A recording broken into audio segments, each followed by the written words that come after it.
ગાંધીનગરના ગિફ્ટ સિટીમાંથી શરૂ થઈ રહી છે એક સકારાત્મક લહેર. શિલ્પ આરંભ ગિફ્ટ સિટી રન 4.0, જેને ક્રેસ્ટ ડેટા સિસ્ટમ્સ સહકાર કરી રહ્યું છે.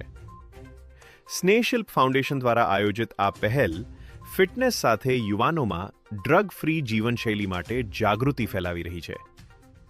પાછલા 3 સિઝનમાં આ મૂવમેન્ટે વિશાળ પ્રતિસાદ મેળવ્યો. પ્રથમ સિઝનમાં 15,000, બીજી સિઝનમાં 20,000 અને ત્રીજી સિઝનમાં 25,000 રનર્સ જોડાયા હતા. આ માત્ર રન નહીં, પરંતુ નશામુક્ત, સ્વસ્થ અને શિસ્તબદ્ધ ભારત તરફ એક પ્રેરણાદાયક પગલું છે. બોલિવૂડના ફિટનેસ આઇકન સુનિલ શેટ્ટી આ મૂવમેન્ટનું નેતૃત્વ કરશે. રાજ્યમંત્રી રીવાબા જાડેજા મુખ્ય અતિથિ તરીકે જોડાશે, જ્યારે pond man of India Ramvir Tanwar યુવાનોને સ્વસ્થ જીવન તરફ પ્રેરિત કરશે.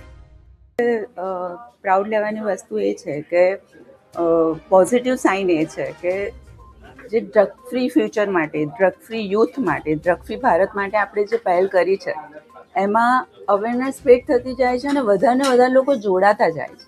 તો એનો મતલબ કે એવું નથી કે એક બાજુ દૂષણને ફેલાવવાવાળા વધારે છે, પણ એની સામે દૂષણ સામે લડત કરવાવાળા પણ એટલા ને એટલા જ છે. તો એક પોઝિટિવ સાઇન છે અને મને એવું લાગે છે કે કદાચ એ જ મેજિક છે કે લોકો પોતે ઈચ્છે છે કે આ અભિયાનમાં કે આ લડતમાં આપણે એનો સપોર્ટ કરવો જોઈએ અને ફિટનેસને પ્રમોટ કરવું જોઈએ અને સમાજમાં અનકન્ડિશનલી કંઈક સારું કરવું છે. આપણે એઝ અ કંપની નામનું CSR નથી કરવું, પણ આપણે કર્મ એવું કરવું છે કે જે આપણું નામ બનાવે, આપણું નામ એ રીતે બનાવે કે સમાજમાં કોઈક સારી ઇમ્પેક્ટ લાવીએ છીએ એવી રીતે. આપણે આપણું કંઈ જ બીજું આમાં ઉદ્દેશ નથી. એ ઉદ્દેશને જ્યારે નક્કી કર્યો ત્યારે નક્કી કર્યું કે આપણા સમાજની સૌથી મોટી ચેલેન્જ શું. તો ખબર પડી કે ભાઈ આપણા યુથને બચાવવું, જે આપણી દેશની સૌથી મોટી તાકાત છે, એને બચાવી નાખવું એ ચેલેન્જ છે. એમાં જેટલા બી ડેન્જર્સ હોય એને એલિમિનેટ કરે. તો એજ્યુકેશન અને ડ્રગ અવેરનેસ પર હાઈએસ્ટ કામ કરવાનું એ લોકોએ નક્કી કર્યું. અને ડ્રગ અવેરનેસની વાત કરી તો ફિટ ઇન્ડિયા જે મુવમેન્ટ હતી, આપણા ઓનરેબલ પ્રાઇમ મિનિસ્ટરે ચાલુ કરી હતી, એને સપોર્ટ કરવાથી ચાલુ કરી.